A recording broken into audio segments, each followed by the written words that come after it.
Welcome to the Swedish Junior Hockey Podcast. Your host, Jacob Dahlin. Today we have William Henriksson from today in Norway, but I know you're sitting in Gothenburg. Welcome to the today's episode of Swedish Junior Hockey. Thank you so much. Pleasure to be here. This episode is brought to you by Scandlux, your home for Scandinavian luxury products for the U.S. market. You can find us at scandlux.com. Yeah, so we talked a little bit offline. I was trying to get my monitors fixed up, so I'm having to do a little improvising here since I'm only got one monitor. But thought we'd start anyway about your back. Of course, how do I find you? I'm doing a project here about Swedish players that play juniors in the U.S. And we talked a little bit offline, and some of the info is not necessarily correct about you playing NA3, but we're going to talk about really your background, how you ended up in the U.S., and then a little bit about advisors, agents, and also kind of Hockeyettan, the third division in Sweden, and now you're playing in Norway. What division are you playing there? Norway 2 is it called? It's the second highest tier. Great opportunity to see different places, play at a good.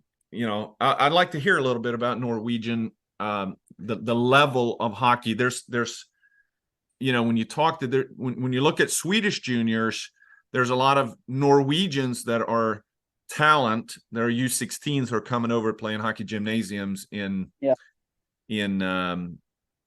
Sweden. So, but let's start. I know. Where did you get your start? Kungälv, Gothenburg, right? Yeah, exactly. I grew up 15 minutes from Kungälv and started my career there. I think I was 2 years old when I first stepped on the ice, and it was natural. It was Kungälv to start with.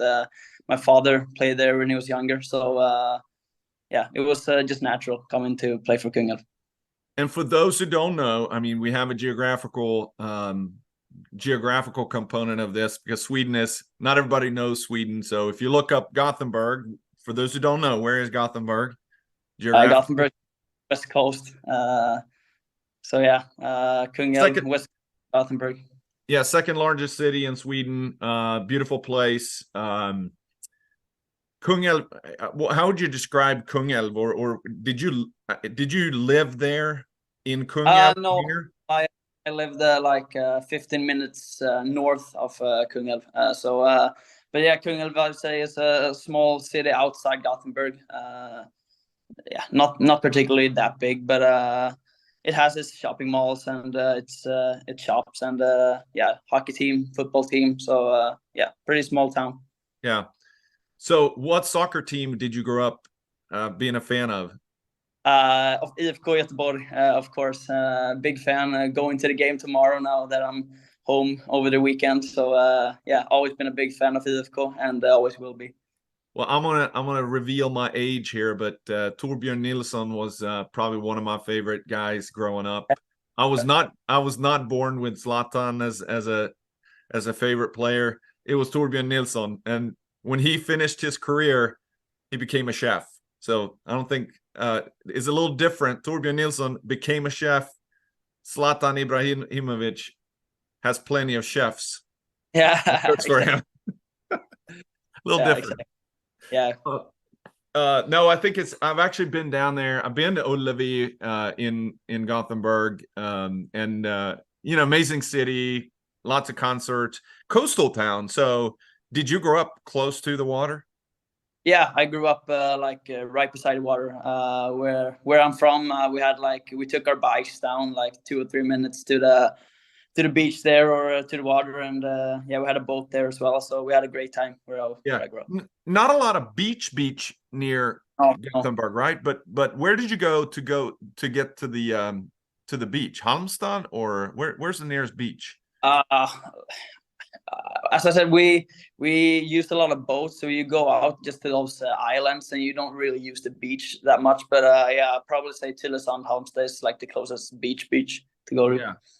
Yeah. Lots of if you want to go swimming outside the ocean, there's plenty of lakes in Sweden to go to as well. So All right. So grew up in Kungälv, but then so if we one of the central themes that we've talked about in the Swedish system is the ability, you are just to give you a little, everybody, you're an 02, so you're 21 years old, you finish your juniors, defenseman, 5'10", 174 in elite prospects. Is that about still right? Yeah, I think that's about right. Yeah. You never know. Some people have spent a lot of time on elite prospects. Some people never update it, and it's not always right, but it's pretty good. One of the things about the advantage in Sweden is the ability to play on multiple levels as a youth or as a junior. And yeah. Same thing for you. You played. So Hovås, where is that? So 16, 17 year. So you were probably, was that your first year U16? Yeah, exactly. I played in Kungälv from as I said, that's when I was 2 years old up until I think I was 14, and then I had a great time in Kungälv. Then that opportunity came. Me and my best friend from Kungälv moved there. It was north part of Gothenburg almost. Okay. Yeah, we had a lot of friends there, and they made a pretty big. How do I describe it? They wanted to take the next step with their team, so they asked us to come and play, and we said yes. And were you still in not 8th, 9th grade then? Yeah, probably 8th grade, I think. Yeah, exactly. Okay. All right. But because it's all close by, it's just another club. You're not moving. You're still staying at home, right? Yeah. And then so then you played U16 and J20 Division 1, or what game in J20? Yeah, that's the awesome part of being in Sweden. You can play with multiple age groups, and yeah, as I said when I played earlier with Kungälv all my life, been up and down with the different age groups, playing with everything from the 02s to the 01s and the 99 group. So yeah, that's awesome, just being able to play with different age groups. And then you ended up in Mölndal, which is another south of Gothenburg. Yeah. Very familiar with that organization. My son lived in Baltorp. Yeah. He played there. Nice, good history there as well. But just what's nice is a bigger city. You got, what all clubs do you have there? You have Bäcken, Mölndal. I forgot about Frölunda. Yeah. Yeah, there's a bunch of different teams around the Gothenburg area. So yeah. But I'm a little bit curious here too. You played in the TV Puck tournament. Yep. Was that for Gothenburg or for Gothenburg? But then you didn't play, J18 or U16 Elite, and so you must have been. Were you kind of one of these kids that were right on the line? How do you mean? Like a lot of people that played in the TV Puck, they went into, they didn't go to a U16 Division 1 or Division 2 team, but they went to the top club in the region and played in a bigger area. Not necessarily, and I want to talk about kind of a point there about that. That's not necessarily always the best. No, that year the plan was to go to Frölunda. Yeah, every year probably. Yeah, just the exception for the 02 group, like Frölunda picks their U16 team, and just everyone who plays in the U16 team, goes to play the TV-pucken. Yep. But this year they had some special thing that they didn't want to bring anyone in. I think they just brought 3 guys in or something. So they didn't want to fish out every player in the region. So the plan was originally to go to Frölunda and play the U16 level there, but as they didn't did any intakes, I went to Mölndal instead and got to play at the J18 level. Yes. With and 2 years older. And that was actually, I think that was pretty nice for me because I got to play at the J18 level 1 year earlier. Yeah, I think that was just a good experience. Yeah, and I think that that's kind of a and the same thing. Then you ended up, and I guess that was the 18-19 year you played in Vita Hästen. Were you still a U16 then? No, that was the hockey gymnasium. The plan was going to Karlskrona. I signed with Karlskrona during the Tidepucken there, and the plan was originally going to Karlskrona, but then they went out and got relegated from the SHL that year, and same thing with the J18 team Elite. I think they also got relegated in some way. So yeah, I had already signed with them, and then the contract just got ripped. So Yeah. then Vita Hästen called and asked if I wanted to come and play with them. So yeah. Yeah, and Vita Hästen is further down south in. No, that's wait, no, it's Norrköping, right? Exactly. Yeah, and I think that and that's the part that there's so many different places to go, and you may have plan A, but okay, for whatever reason it doesn't happen, and then you end up over here, which is different but still good, enables you to play at different levels. But then what happened the following year? So then your second year in hockey gymnasium, you end up going to Karlskrona. Yeah, they went up the system again. So then they called and asked if I was still interested in coming and playing, which I wish I were, because originally I wanted to go there. They had a great program, great facilities, a senior team that was in a good level, and of course they had the J20 Super Elite or national now, and that was a big factor for me wanting to come there from the start.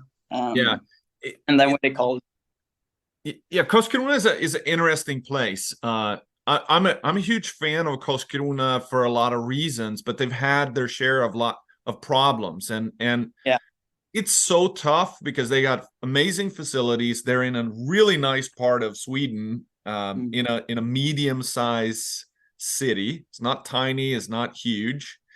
And Karlskrona, I mean, hockey is still a big thing over there. But they've had, because of the problems with the economy, and the SHL, they were in SHL, got relegated. Are they in Hockeyettan now or Allsvenskan? They were in Allsvenskan. Then they got relegated due to economics, which actually I don't know. In some way they got relegated and ended up Hockeyettan. Yeah.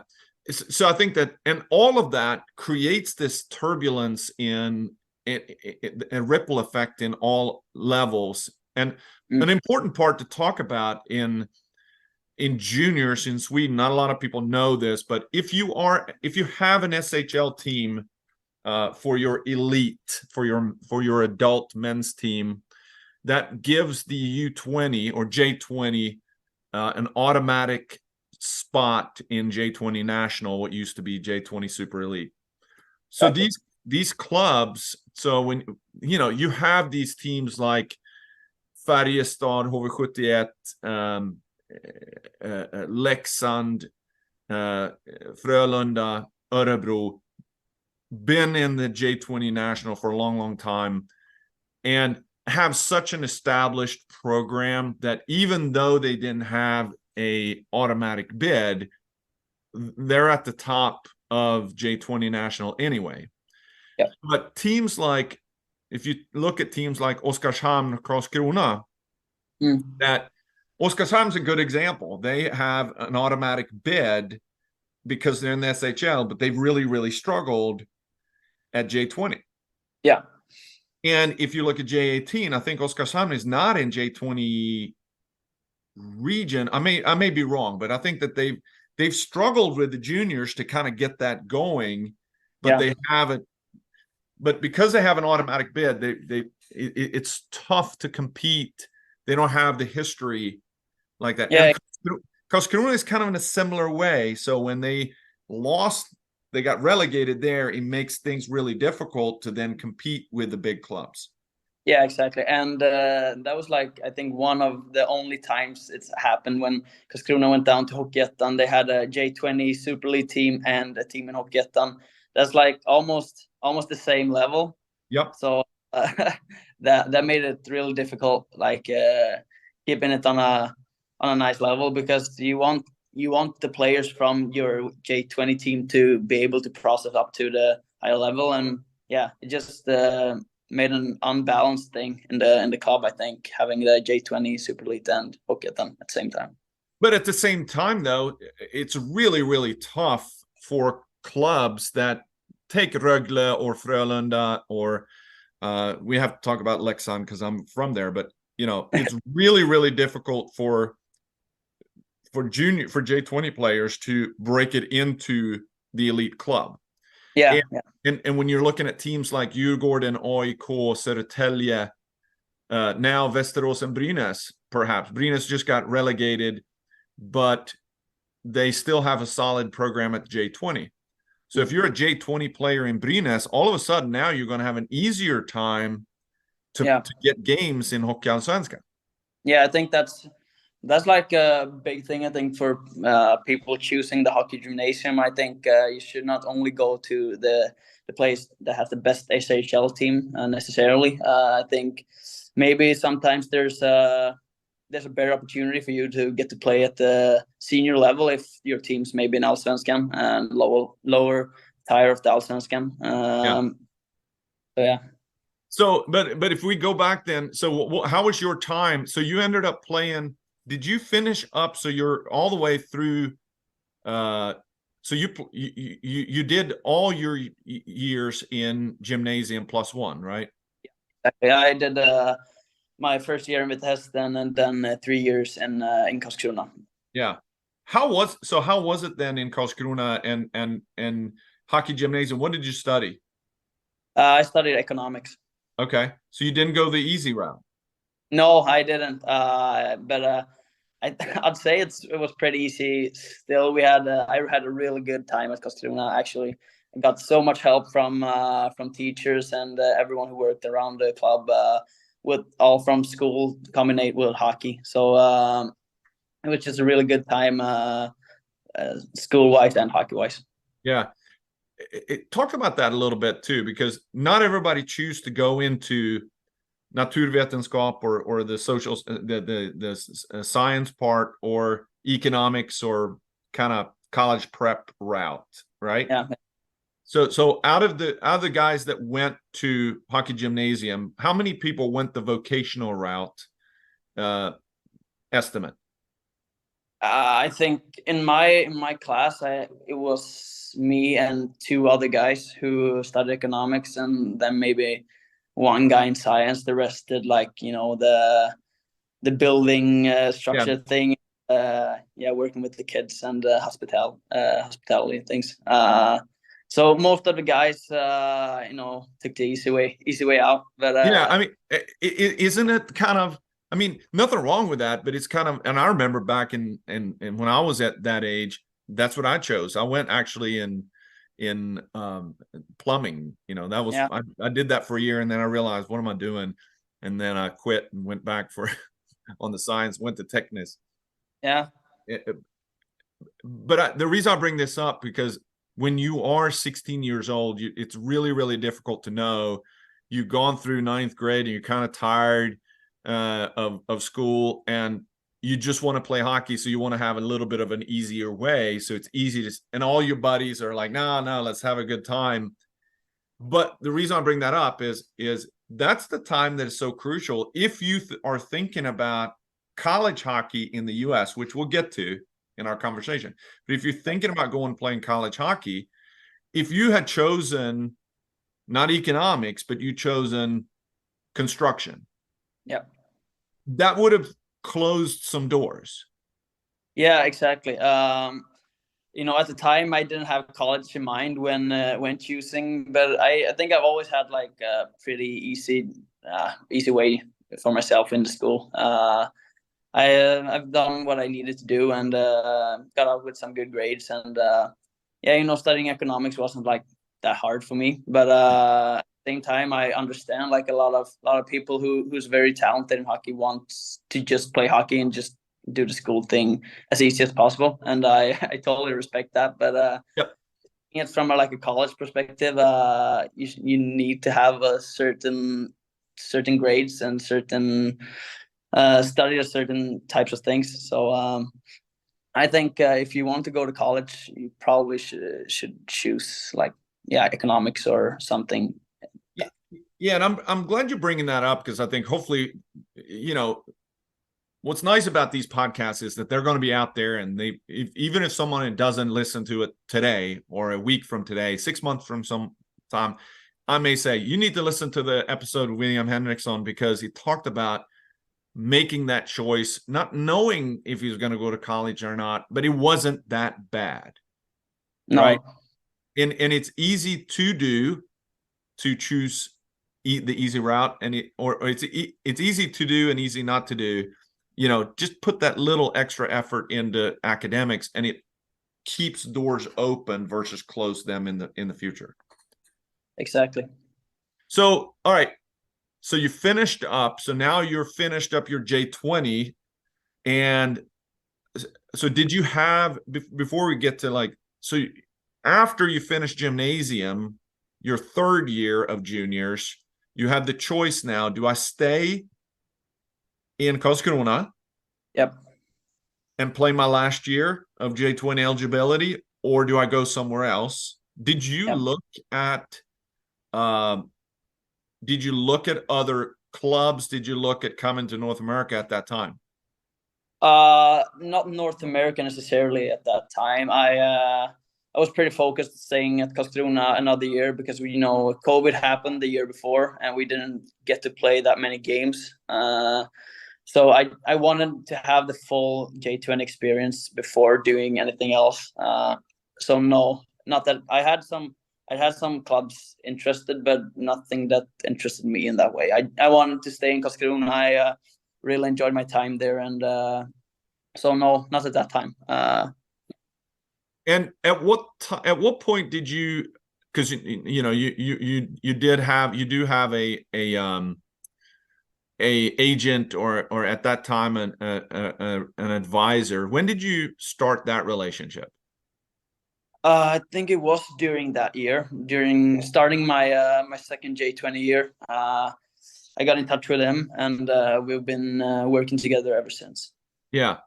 All right. So you decide to go back and stay for another year. And at what point did you start thinking about? Because you eventually ended up in Minnesota. Yeah. St. Cloud, and that's the part one I want to get to next. But so talk about how you ended up there. As we talked about off cam before, it was not necessarily planned or anything. My goal after that season was to play good in J20 and then go to Hockeyettan and play pro hockey here in Sweden. But while looking at those clubs back home here, we got an interesting opportunity to go and play in the NAHL and play in North America. So how did that come about? Was that because so talk about choosing? How did you choose your agent? How did you get introduced to John? And talk about that part. I don't really. Yeah, my teammate had him as an agent as well, and I just talked to him, and briefly after a morning practice, I remember we just sat down in a locker room, and I talked. Yeah, who's your agent? And he introduced me to Joel, my agent. Joel, sorry, not John. Joel. Oh no, you're good. I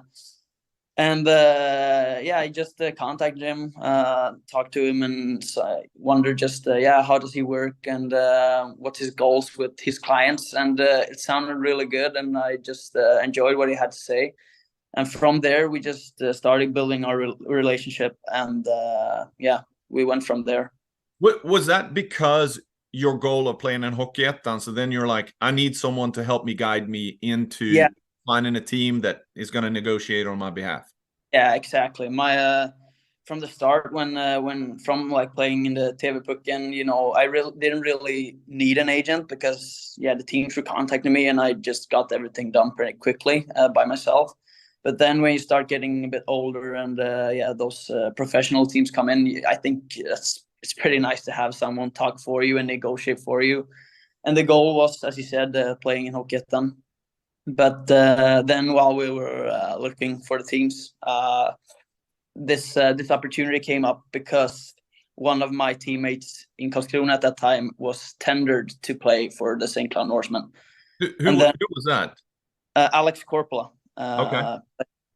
Now in Linden Hockey, I think, in Hockeyettan. Yep. But we have the same agent. So he got tendered through him. And when that opportunity came for him, he just asked if I were interested, and I said yes.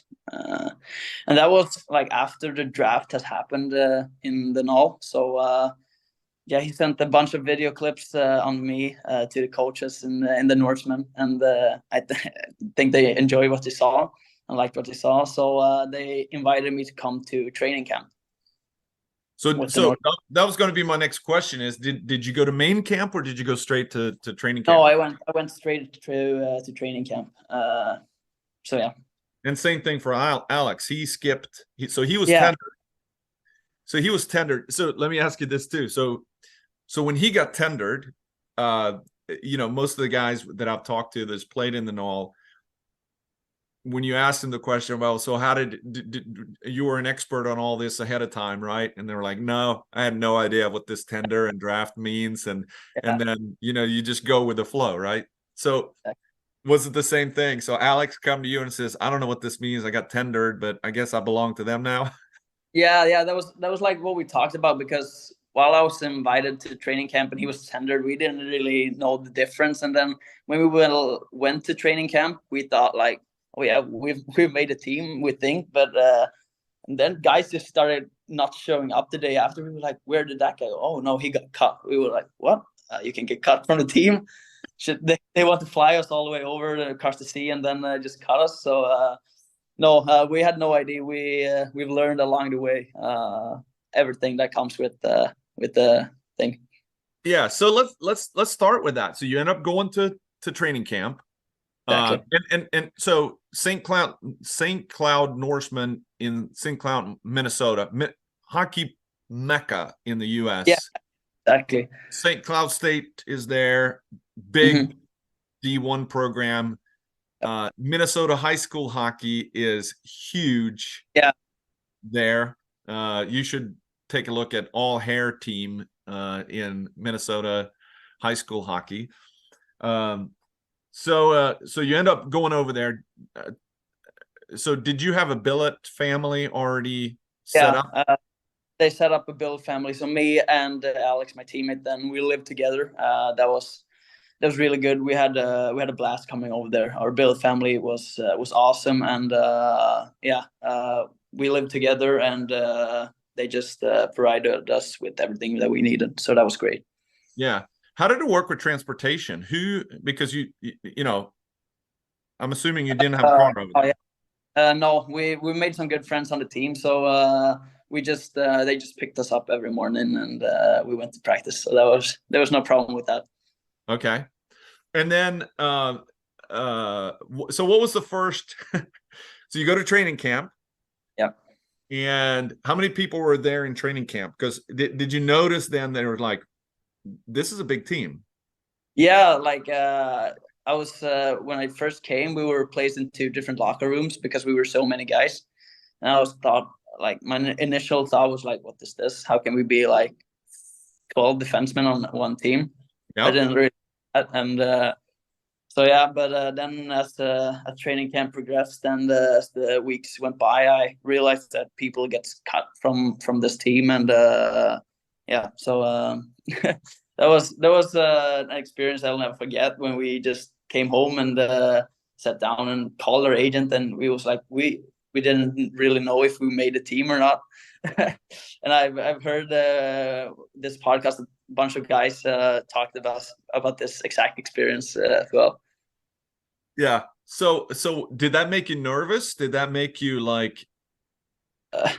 Not particularly, no, but yeah, we had like, that's the thing also that was a bit weird. I think you're able to have 4 imports, right, when you play in the NAHL, Yeah. and we were, I think at the time during training camp, I think we were 6 or 7, so that was like a bit confusing because some of us weren't going to make the team and the final team. And I know, like during training camp, they sent one guy from, I think it was Czech or something. They sent him home, and yeah, I don't know.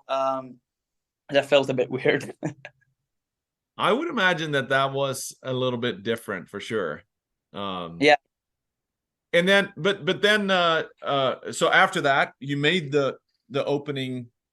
So you made it through training camp. yeah.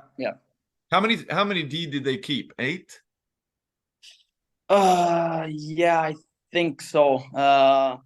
We were, I don't know exactly how many defensemen we were, but we were a couple, and we were at the time also, I think, 6 imports at the team because they brought someone down from the USHL. Yeah. Uh, So that's the other part that you probably didn't know, right? So here's people getting cut, yeah, and then here's new people coming in. yeah. Like we talked about that with the guys and on the team, because in Sweden, you set your team and your roster like in July, and the guys that are in July is probably 99%, and like in April the year after, you play with almost the exact same team plus or minus one guy during the whole season. Here is like 50 people coming through during the season, and the other lineup changes all the time. So that was something new, that was something pretty unexpected, and something I wish I knew a bit more about when flying over. Yeah. So the other part is when all this happens, and talk a little bit then after you get started now. Yeah. And then the season gets started. Talk about the difference in the play. I mean, Like, J20 nationally. So you played all the big teams. You played in big rinks and that experience, but the game is very different. Yeah, the game is a lot different. Especially for me, I would say I'm pretty small demon, and I'm pretty skilled and offensively gifted, I'd say. So I liked having the puck. I like making plays. I like, and this.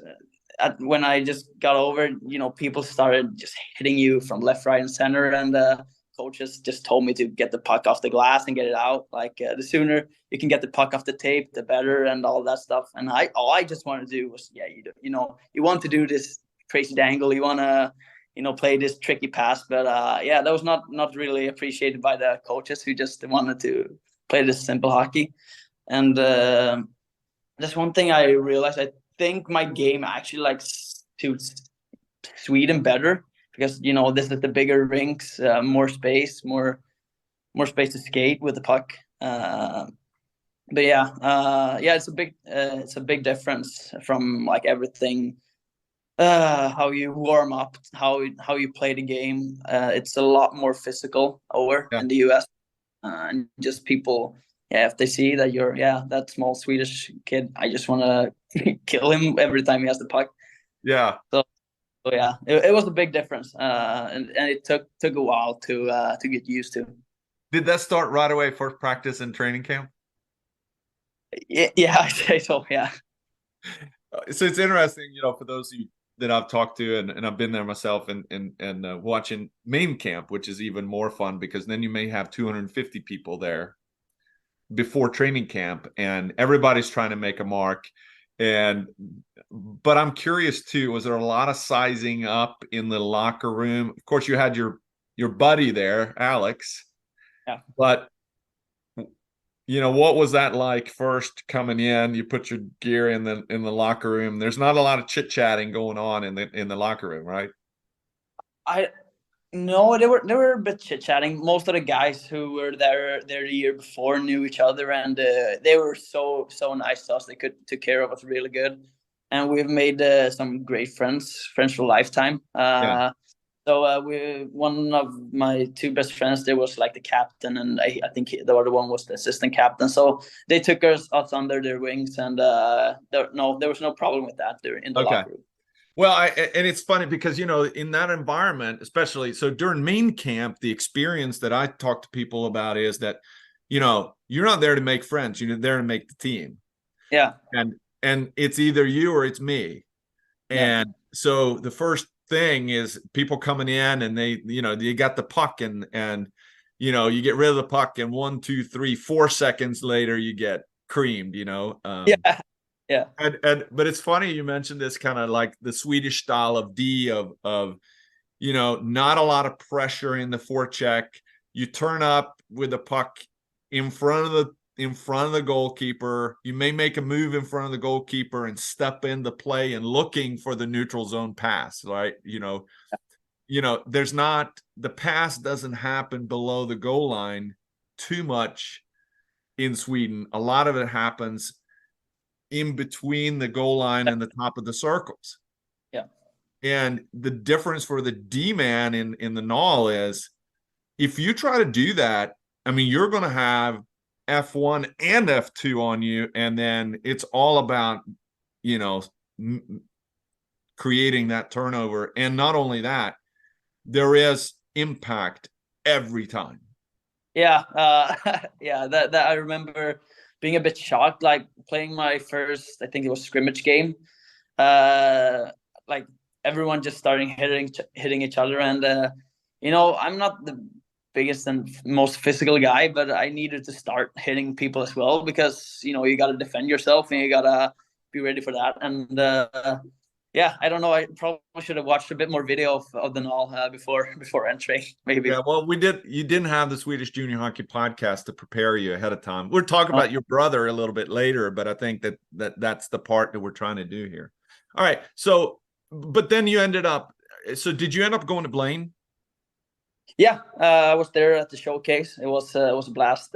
So many teams, so many scouts, so many Swedish people I knew because it was a lot of my friends went over to the NAHL as well that same year. My 02 friends who did the same journey as me played there last year at J20 back here in Sweden, and then got tendered after just sent over to training camp. And it was really fun. Everyone gathered around in Blaine, Minnesota, and yeah, it was just a great time. Yeah. Loved. So when we're recording this is middle of September now. This will be released in 5 or 6 weeks. Yeah. But when we're recording this is the weekend of Blaine right now. Yep. And why is that such a big deal if you're a NAHL player? I think that's the first time for the teams, especially, really to show off like how good they are, how good of players they got. But even more for the players, that's the first time they may be able to show off how hard they work during the summer for the college recruits or college coaches, scouts, and even some NHL teams are there watching. So I think it's a great place, and you can really make a name for yourself if you play good there. You know, just so many eyes watching, and it's just not only scouts, and it's the other teams as well. So yeah, make a mark and really make a name for yourself, I think there. Yeah. And what was your impression of the rink? The rinks. Yeah, there in Blaine. Oh yeah, there were a lot of them. Yeah, I actually they have 8 of them. Oh, there's 8. Yeah, I've been there before. Actually, I were in Minnesota while my younger brother was there playing like a tournament with a Swedish team. So we were there on a vacation / he played there. Yeah. So that was fun. I didn't really know where we were heading when we sat on a bus, and when we got to Blaine, Minnesota, and I saw all those rinks, I was like going through my camera roll and like, oh, I've been here before. And, yeah, that was great. Yeah, I mean, I think when people think hockey's big in Gothenburg, yeah, you know, you should go to Minneapolis area which is Yeah. kind of where Blaine is, and you'll know really quickly what hockey really is, or how big hockey is there. And there's 8 sheets in one complex. Yeah. And just games going on all the time. And what an experience just to be able to go and be there, and so on and so forth. Talk about, so at what point did you start thinking about, okay, now I'm in the NAHL and maybe I can go play college?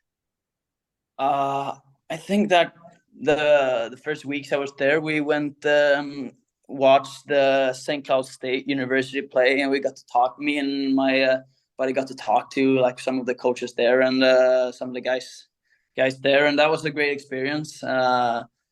But yeah, I think that's when you really like started to think, yeah, I probably can play college here, and I want to play college. But at the same time, we knew that it was a big competition, and a lot of guys, or like every guy, wants to go and play college. So you really have to stand out to be able to make the team. Yeah, I mean the competition is tough. Yeah. And so how would you rate? I know the game is different, but how would you describe and rate the different levels of J20 National versus North American Hockey League? I'd say the skill level is much higher in the J20 National. Like individually, I think people are a lot more skilled.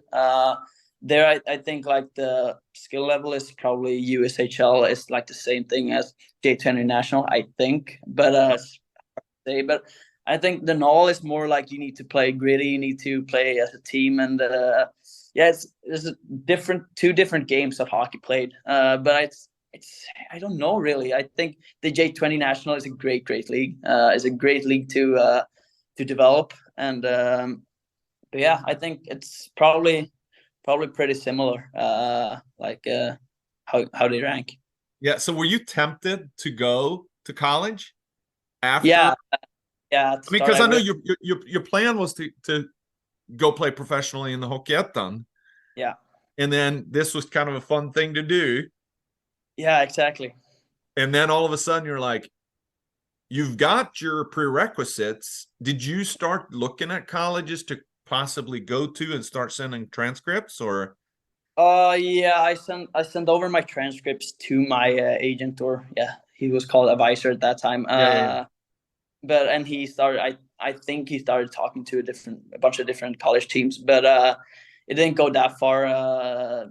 But yeah, I know I sent my transcripts, and I was really interested going. Yeah, and then change of plans. Injury happens. Yeah, I was injured for a while, and didn't get to play that much. And then, of course, as I said earlier, we're 6 imports. You can only play with 4 each game. And I talked to the coaches, and he wanted to put, I think, as much as he could at the forward lineup. So I got to walk around in my suit all of the games, just watching and practicing and watching. And then I talked to my agent, like, do we want to stay here, or do we want to move teams in the NAHL so I can come to team and play? Or, do we want to go and look somewhere else, probably at home? And I really, really enjoyed my time at my billet family and enjoyed everyone in the Norseman organization. So I was like, either I want to stay here and get to play, or I want to move back home, I think, because I didn't feel like putting all my stuff into my suitcase and get my bag and sit on a plane across America and then end up in another NAHL team and just start over with a new billet family. So I got a really, really, really good deal back home from Venice that I think I couldn't really refuse. That happened, and that came up, and I took that one. But that's a big step, because now you close the door for college hockey. Yeah.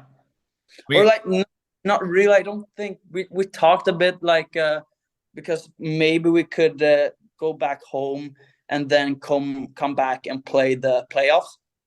We were talking about that.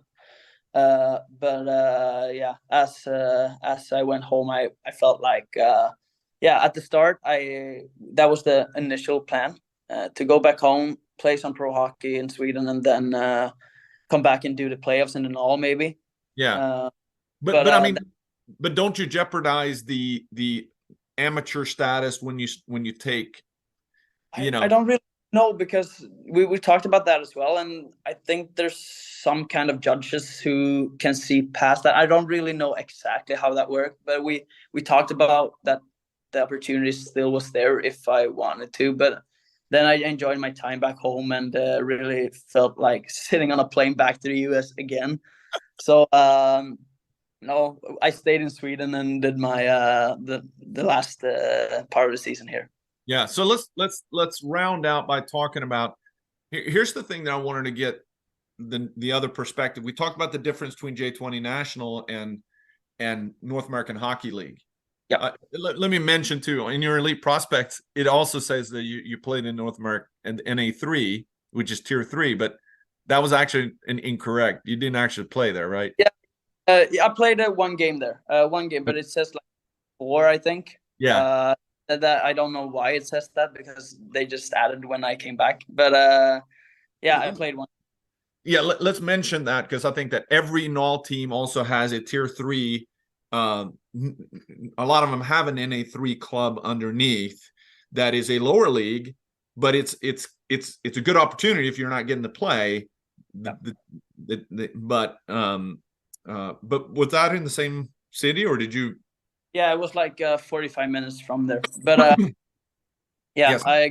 I went there for like 2 or 3 days, and while I was there, I felt like I should have taken a spot on the roster at the Norseman. So I felt like I wasn't supposed to be there, and then they called me back, and I started training with the Norseman again. But then this opportunity came to play back home, so I took it. Yeah. And they probably left you on the roster for some games, and that's why, even though you didn't play, that's probably why it shows up as 4 games. Yeah, probably something with that team. But all right, so you now move home. What was it like? So you end up in Umeå. Yeah, that was pretty far. Which is pretty far. We spoke a little bit about Philip Wiberg, who was just on the podcast. One of 3 Philip Wiberg that are O2s, by the way.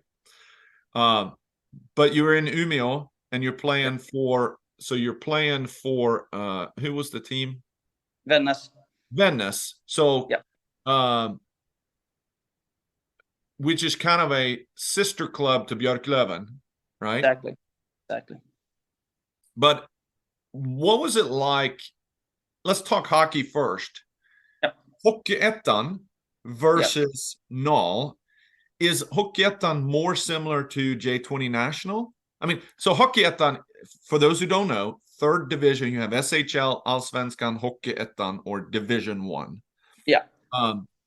Professional league, a mixture of really young players that just came out, first, second year of pro, and then some veterans.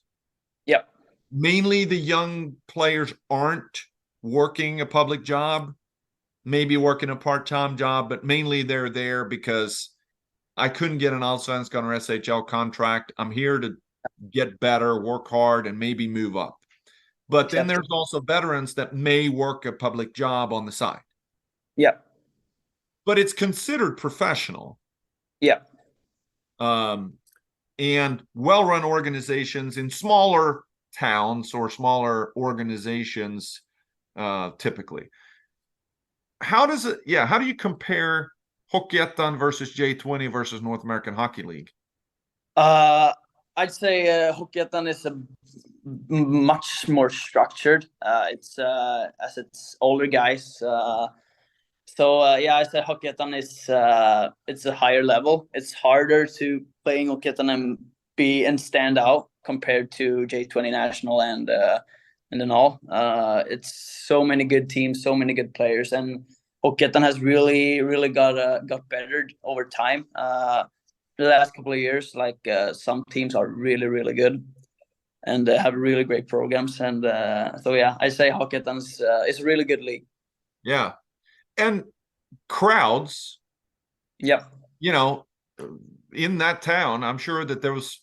What was it like there from a standpoint of the crowds that are there and cheering on the team? Yeah, the interest is really big, especially if you're playing in a smaller town. This those bigger clubs, Boden up there have a really good crowd, and everyone just when the team's good, like the fans are always there. I know Kalmar down south and Karlskrona and Nybro, who played last year, had like up to 2,000 people every game Yeah. watching. So, there's really big crowds, and people are really interested because the level is high, and it's a really good league. So it interests and involves a lot of people. Yeah. And then so and not as physical, not as fast as North American Hockey League, but more structured, more seasoned play. Yeah. And did you feel prepared? So did your months in North America, how did that prepare you now? Are you glad that you went? Yeah, I'm super grateful for especially like it's an experience of a lifetime. I'll never forget. It was one of the best times of my life coming there for like 5 months. But yeah, as a hockey player, it prepared me really well. Playing on the smaller rinks, being able to take and give hits, and just the game is played so much faster when the rink is smaller.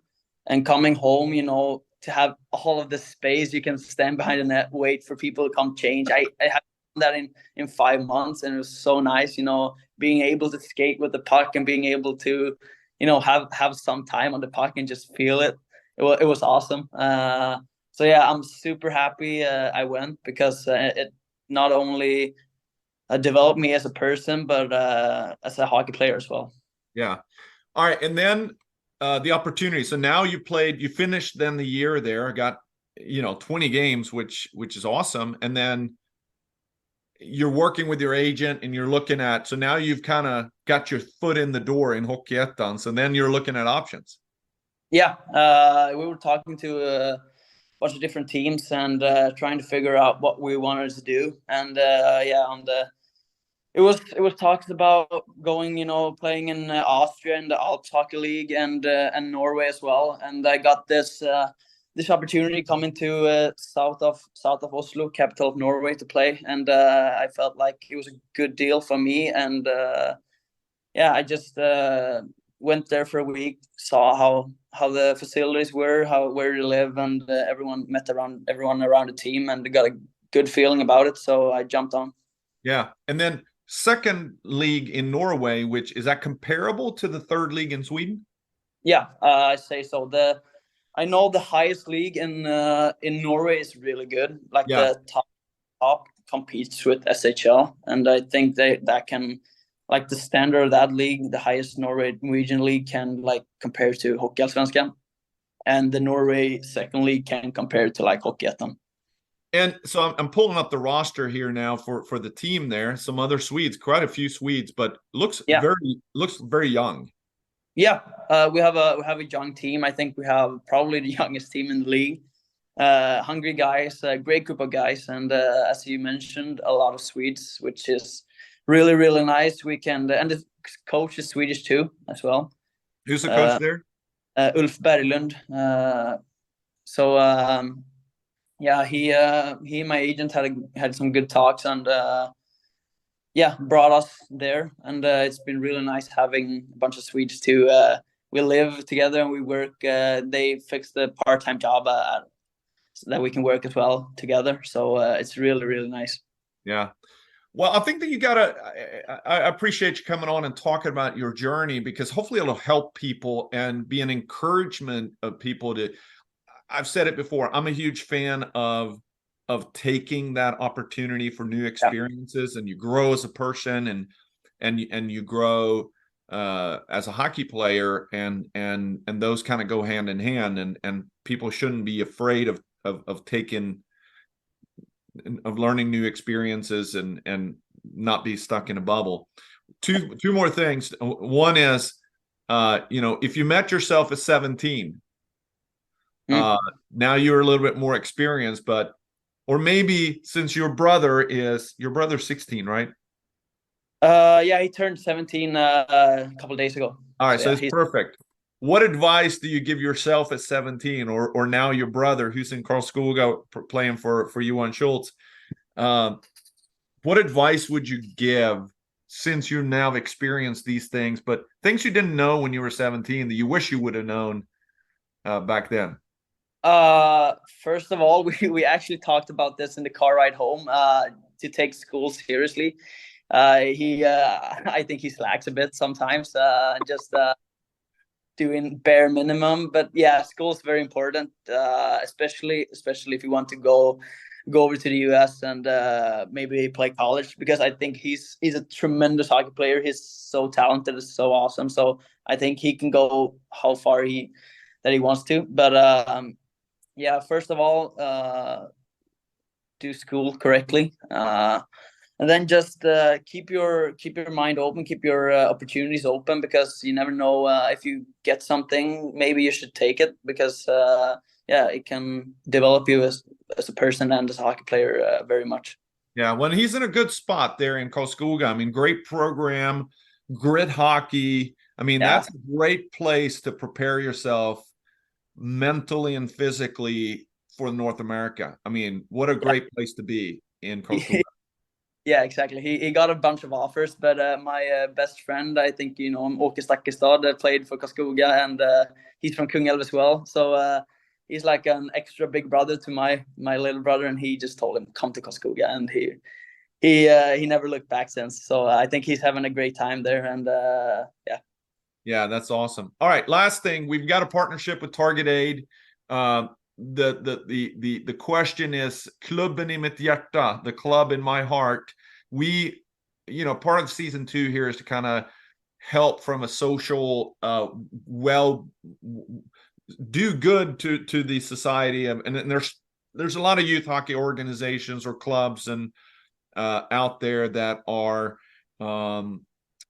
do so much good things, and we want to help promote those. Target Aid does a lot of fundraising. It's a fundraising platform for organizations. So we have a platform, we have a presence there, and then what we do is each guest gets to pick a team, and then we will highlight that team under Swedish Junior Hockey Podcast and share that out there. So if I was going to ask, which team is your klubben i mitt hjärta? That sounds great. I have to say Kungälv Hockey. I've played there for I think 12 years, and some of my absolute best friends in the world, who I talk to every day and who I see as often as I can, are from there. So I have to say Kungälv. Got so many great experiences from that, playing with different guys there, and just my just growing up, and that's my whole hockey experience started, and would never choose anything over that. Absolutely. I love it. And Tommy Salo is now a former guest on the podcast, is the J20 coach over there. And I know he has a platform on Target Aid and initiatives there to get young kids involved in the game, kind of learn to play hockey. And he's doing a lot of good there in Gothenburg. Big hockey profile there. All right, thanks. We spent a lot of time talking. Enjoy the conversation. It's going to be fun to kind of keep up with both you and your brother. You got to fix your brother's profile on Elite Prospects because they're not linked. It doesn't say. Oh, okay. Yeah, I'm not sure why that is and how to fix that, but it's nice to be able to cross. I have reference about that. Yeah. And thanks for jumping on. Enjoyable conversation, and hopefully it was educational as well for those who can learn from your experience for sure. Yeah, thank you so much for having me. It's been awesome.